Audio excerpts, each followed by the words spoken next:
Hello students, welcome to my YouTube channel tutorial classes by Garima Singh. हम लोग यहाँ पे बिजनेस स्टैटिस्टिक्स एंड एनालिटिक्स पढ़ रहे हैं जो एमबीए फर्स्ट सेम की मैथ्स है। और इसमें हम लोगों की यूनिट चल रही थी प्रोबेबिलिटी, जो यूनिट 4 है। यूनिट 4 का मेन जो चैप्टर है वो क्या है, प्रोबेबिलिटी। और इसमें हम लोग एग्जाम में आए हुए क्वेश्चंस कर रहे हैं, पीवाईक्यूज कर रहे हैं। ठीक है, तो इसमें एक क्वेश्चन ये है जो 2000 आया है 19 और 20 में, शायद 2000, हाँ 2019-20 में आया हुआ क्वेश्चन है। ये क्वेश्चन क्या है, ध्यान से समझिएगा। और क्वेश्चन में जो एग्जाम में क्वेश्चन आया था उसमें एक चीज गलत भी लिखी हुई थी, वो भी हम आपको बताएंगे, आप ध्यान से देखिएगा। According to study by a management consultant relating to new business facing difficulties. जब न्यू बिजनेस स्टार्ट करना होता है तो उसमें दो तरह की दिक्कतें आती हैं जो इस क्वेश्चन में डिस्कस की गई है। पहली दिक्कत आती है कि आपके पास इतने रुपए नहीं होते कि आप उस बिजनेस को अच्छे से कर पाओ। तो वो लिखा हुआ है कि फेसिंग डिफिकल्टीज, उसका 60% of them have difficulties chiefly because they are under capitalised. मतलब उनके पास इतने रुपए नहीं होते कि वो सही से उस बिजनेस को कर पाए। और दूसरी डिफिकल्टी क्या होती है, 40% have difficulties mainly due to poor management. मतलब उनका मैनेजमेंट ही नहीं होता कि वो उस बिजनेस को सही से चला पाए। अगर ऊपर का मैनेजमेंट किसी कंपनी का अच्छा नहीं होगा तो उसके अंडर में काम करने वाले अच्छा कैसे कर लेंगे। अच्छा मैनेजमेंट होगा तो वो अच्छा जो है सारी चीजें जो प्लान बनाएंगे वो उस प्लान के अकॉर्डिंग उस पर काम होगा। अगर प्लान ही अच्छा नहीं होगा तो उसके अकॉर्डिंग काम किस तरीके से हो पाएगा। ठीक है, it is also observe that the first case हम लोगों का कौन सा था कि जब आपके पास कैपिटल आपके पास अगर कम है, लिखा है ना अंडर कैपिटलाइज, अगर आपके पास कैपिटल कम है, रुपए कम है, तो क्या होता है इन फर्स्ट केस में फेल्योर होने के चांसेस कितने हैं, 60%। और जो हमारा सेकेंड केस है, अगर मैनेजमेंट अच्छा नहीं होता तो उसके फेल्योर होने के चांसेस होते हैं 70%। मतलब पैसे कम होने से केवल 60% का जो है फेल होने के चांसेस हैं, लेकिन अगर आपका मैनेजमेंट अच्छा नहीं है तो उसके चांसेस 70% हैं फेल होने के उस बिजनेस के। Calculate the probability that a new business with difficulty that failed had its problem mainly due to under capitalisation. मतलब क्वेश्चन क्या पूछा गया है, अंडर कैपिटलाइजेशन जो हमारी फर्स्ट वाली कंडीशन है उससे रिलेटेड क्वेश्चन लिखा हुआ है। लेकिन उस क्वेश्चन को समझने के लिए आपको इसका डेटा कायदे से समझना पड़ेगा, तभी आप समझ पाओगे एक्चुअली निकालना क्या है। निकालना इसमें जो है पोस्टीरियर प्रोबेबिलिटी निकालनी है। पोस्टीरियर प्रोबेबिलिटी क्या होती है कि जब हम कोई बिजनेस स्टार्ट करते हैं तो उससे पहले क्या क्या चीजें उस बिजनेस से रिलेटेड आपने क्या क्या, जैसे आप किसी 2-3 फील्ड में गए, वहां जाके आपने पता किया कि जिसने ऐसा बिजनेस शुरू किया था तो क्या क्या तैयारियां करनी पड़ती हैं। तो उन सब की नॉलेज आपको अगर रहेगी तब आप अच्छे से, मतलब उस एक्सपीरियंस को लेते हुए जो आप काम करते हो तो उसको हम बोलते हैं पोस्टीरियर प्रोबेबिलिटी। तो इसमें सबसे पहले हमने मान लिया जो हमारी फर्स्ट कंडीशन गिवन थी, अंडर कैपिटलाइज्ड, ये फर्स्ट केस था। और दूसरा क्या था, पुअर मैनेजमेंट। ठीक है, तो हमने मान लिया कि H1, मतलब H1 एक इवेंट है, वो क्या है, the event that a company is under capitalised. और H2 इवेंट को हमने मान लिया हैज पुअर मैनेजमेंट। और E को मान लिया the event that a company fails. अगर कंपनी फेल होती है तो उसके लिए हमने ई नोटेशन मान लिया। ठीक है, अब प्रोबेबिलिटी दी हुई है PH1 का क्या मतलब है, प्रोबेबिलिटी ऑफ H1। H1 हमारा क्या है, अंडर कैपिटलाइज्ड के लिए। अंडर कैपिटलाइज्ड के लिए हमें क्या दिया हुआ है, 60%। 60% का मतलब क्या होता है जब इसको सॉल्व करोगे 2 3 जा 6, 2 5 जा 10, क्या आ गया 3/5। उसके बाद प्रोबेबिलिटी ऑफ H2। H2 क्या है? पुअर मैनेजमेंट के लिए, जिसका हमको दिया है परसेंटेज 40। तो 40 का मतलब क्या हुआ? 2 2 जा 4, 2 5 जा 10, 2/5। अब ये लिखा हुआ है PE/H1। Probability of E given H1।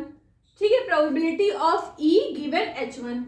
तो क्या है कि H1 के लिए E क्या था हमारा? जब कंपनी मतलब फेल हो जाता है हमारा, तो फेल्योर के लिए फर्स्ट वाले के लिए चांस कितना था? 60%। तो 60% हम निकाल चुके हैं, 3/5 होता है, तो ये है हमारा 3/5। इसके बाद 70%।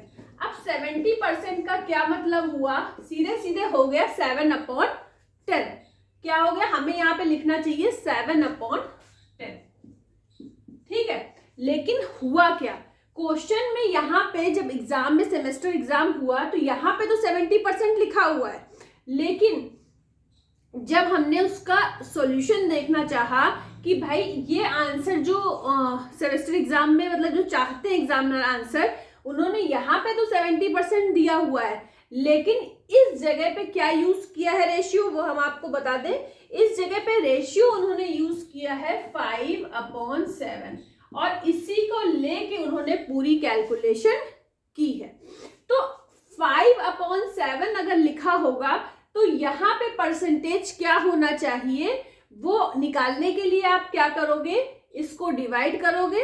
डिवाइड मतलब 5/7 को डेसिमल में सॉल्व करके 100 से मल्टीप्लाई करोगे, तो आपको यहाँ पता चल जाएगा कि कितना परसेंट दिया होना चाहिए।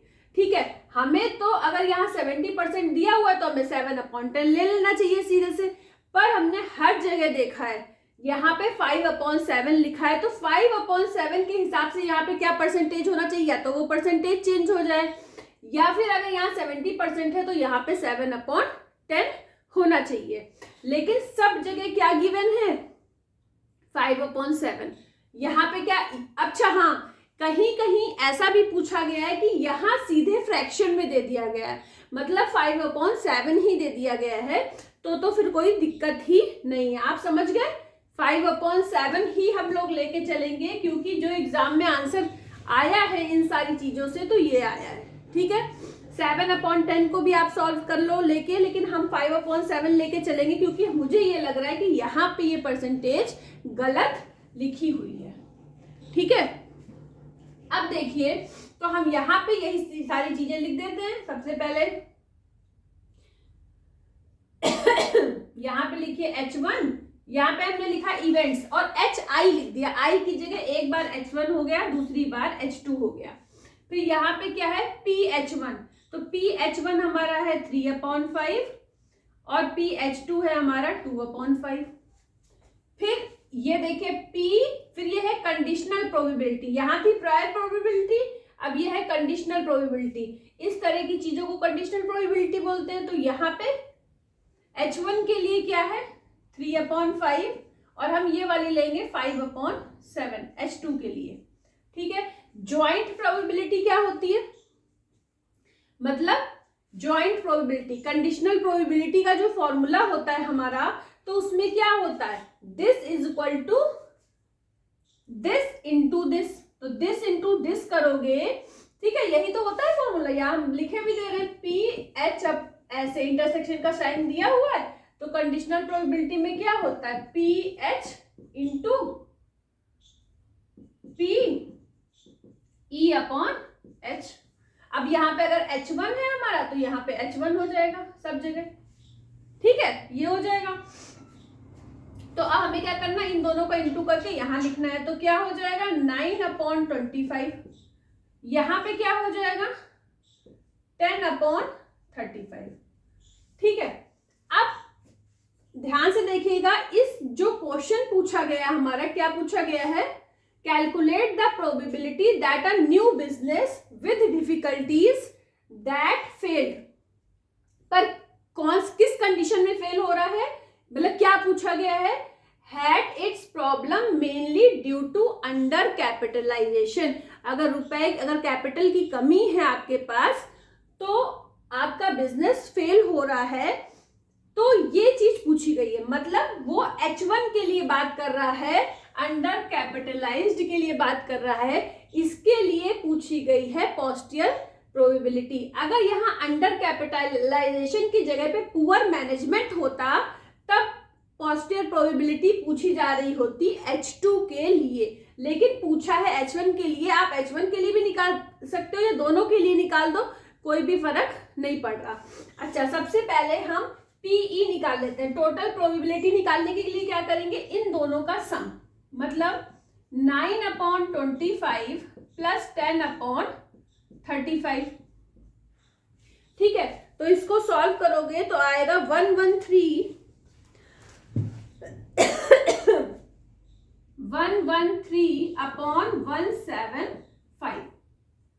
क्या आएगा, 113/175। ठीक है, अब पोस्टियर प्रोबेबिलिटी निकालने के लिए हम क्या करेंगे कि ये जो 113/175 लिखा हुआ है, इसमें हम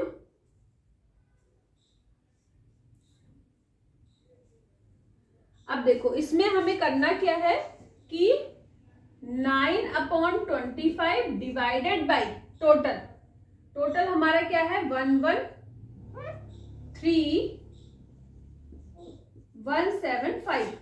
जब आप इस वाले को सॉल्व करोगे तो आपकी ये पहली वाली निकल आएगी, मतलब इसको डिवाइड करो इस टोटल से तो हमारा पॉजिटिव प्रोबेबिलिटी निकल आएगी ये वाली। ठीक है, दिस डिवाइडेड बाई दिस। तो अब आप ऐसा करोगे तो क्या आंसर आपका आएगा, 63/113। यहाँ पे आप सॉल्व करके देख भी लो, आपके पास तो कैलकुलेटर होगा एग्जाम में सॉल्व करने के लिए। अब ये देखो, इसको सॉल्व करना है तो इसको सॉल्व करने के लिए 175 ऊपर आ गया इंटू 9/125 इंटू 113।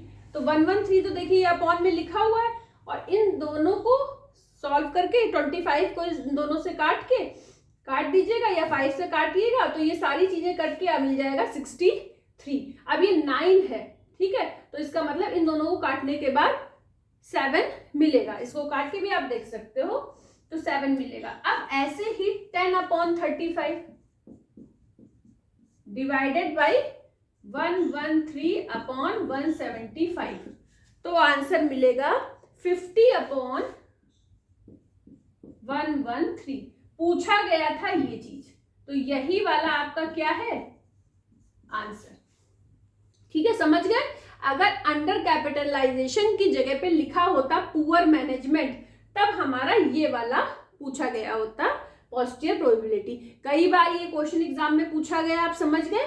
यहाँ पे 70% की जगह हो सकता है 5/7 क्वेश्चन में दिया जाए।